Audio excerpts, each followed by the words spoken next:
Hey City, welcome back to the channel. It's a girl Vermore and I'm back with another reaction video. Today guys, I'll be reacting to another video and this is Out of Their Minds. Dr. Phil's audience audibly laughs at a trans activist's insane worldview. Oh my goodness. Oh my gosh, this sounds really interesting. I can't wait to get into the video. But before we get started, we have some amazing people watching us for the first time. If you are new to the channel, hello, I'm Vera. I do reaction videos. If this is something that you love, why not join Vera City?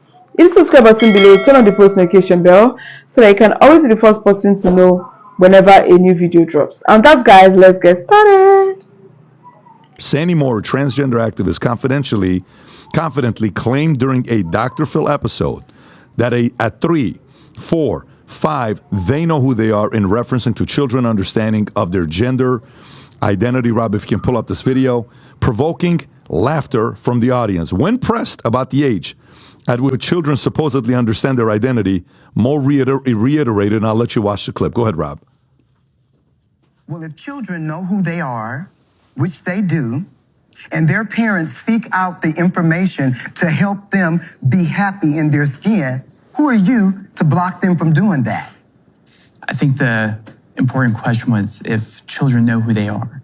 Children do know who they are. At what age? At 3, 4, 5, they know who they are. When they're switching and swirling, they know who they are. I wish that when I started my transition, I was able to transition earlier in life because that helps you be more feminine or more masculine by using the blockers. You know, that helps people blend in society more.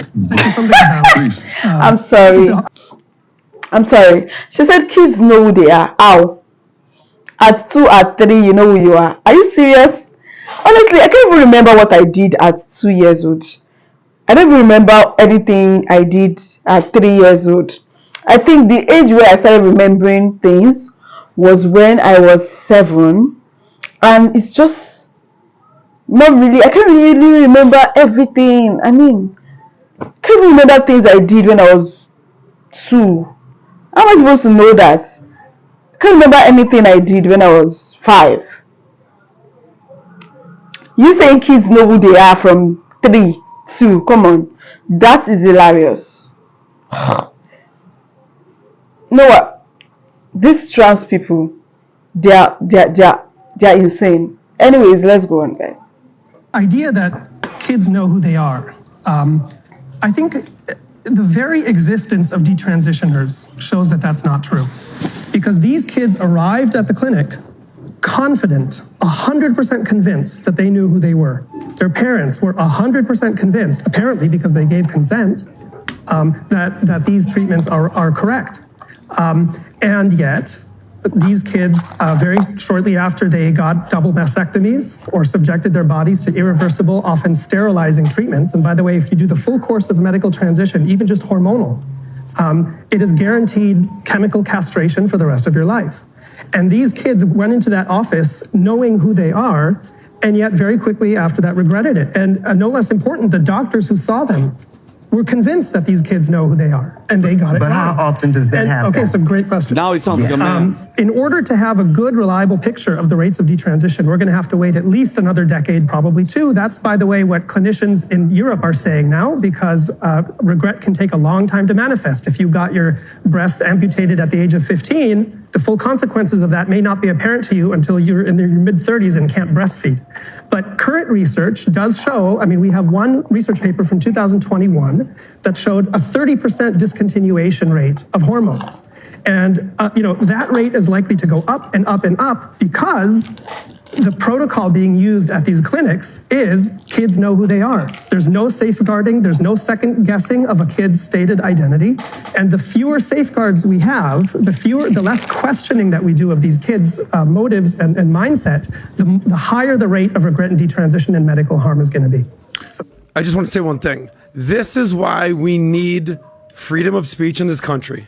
Because let these people talk and tell you what they feel. You know, someone famous said, let the boy watch. Yeah. Let these people talk. Because the more they talk, the deeper the foot ends up in their mouth. And the more that their ridiculous ideology is exposed, the more that their absurdity and radicalism is highlighted, whether it's 3-year-olds know exactly who they are, or Americans shouting death to America, or whether people advocating that boys can certainly be girls. Let them talk. I think I go a little bit deeper. So for a grown man to be sitting there dressed like that, dressed as, with a wig, and pushing a child to be able to make that decision, that's borderline pedophile crap. And I'll tell you why. Because if you're at that age, a grown man, saying a 3-year-old, a 4-year-old, an 8-year-old can make their own decision to chop off their genitalia, then guess what? Especially in the courts, then that kid, who's to say that kid can't say who they want to have sex with? Hey, you know what? I want to have sex with this grown man, Dad. I'm sorry, I already transitioned. Yeah. I'm a woman. That gives you carte blanche. That is some disgusting shit coming out of that. And I think that dude, how are we even having a conversation that person is saying, yeah, 3-year-old knows exactly who they are. I thought I was Superman for 10 years when I was a kid. And Tom, this is all you, but I'm going to say you can be 16 to drive a car, you have to be 18 to vote, 21 to drink, you can be whatever age, chop it off. 3 years old. Ridiculous. 3 years old, he's saying. I think there's two things here we can probably move on. The first thing is that guy is also making a case to validate his own personhood and existence and his choice. Yep. He's not just talking about lobbying for something for these kids. He is validating choices that he made to make himself feel okay and safe. Remember when Bill Maher, and this is something Bill Maher said, where he gave a very eloquent, data-driven summation of what was happening with the percent of people in each generation identified as gay or trans. And he said, come on, with kids, it's phases. It's all phases. When I was 7, I think he said I wanted to be a pirate. And I'm glad my parents didn't send me out to have a peg leg and an eye removed. So I think there's some wisdom there that, coming from Bill Maher that a lot of people were talking about. It's like kids have phases. But Tommy, don't you find it? Don't you go the underlying message? But it's not the gay. I hate when people are like, oh, you hate gay. Shut up with that nonsense. This transgender movement, they're obsessed with the kids. Get to the kids, chop them up, because those kids, if they can make that decision, Tom, then guess what? They want to hook up with you. It's whatever. It's like, hey, he's old enough to make that decision, then why can't I have sex with him? Well, I think there's like 3 issues in the middle of that. I'm just going back and looking at this guy and saying, look, he's validating himself, and that's what's going on here. And you've got Dr. Phil. He just went off on this later, and I thought Dr. Phil did a great job handling it. He was very patient, let everybody made their point on the show, and then went off. So thank you. One thing about Dr. Phil, you noticing Dr. Phil in the last 6-12 months, what he's been doing? Yeah, I love it. Getting more and more vocal. And remember who gave him the opportunity? Oprah. And Oprah may be sitting there saying, this guy's kind of talking about some stuff that I'm not fully aligned. Whoopsie. You know what I'm saying? I think what you're saying, PBD, is you want to catch Dr. Phil outside. Yeah. Catch him out. How about that? How about that, Dr. Phil? Yeah. Download Monect. Ask questions of people. So many times people DM others on LinkedIn, Instagram, Twitter. You never hear anything back. The reason for it is because the other influencer and expert values their time. On Monect, you get to pay to get people to respond back to you.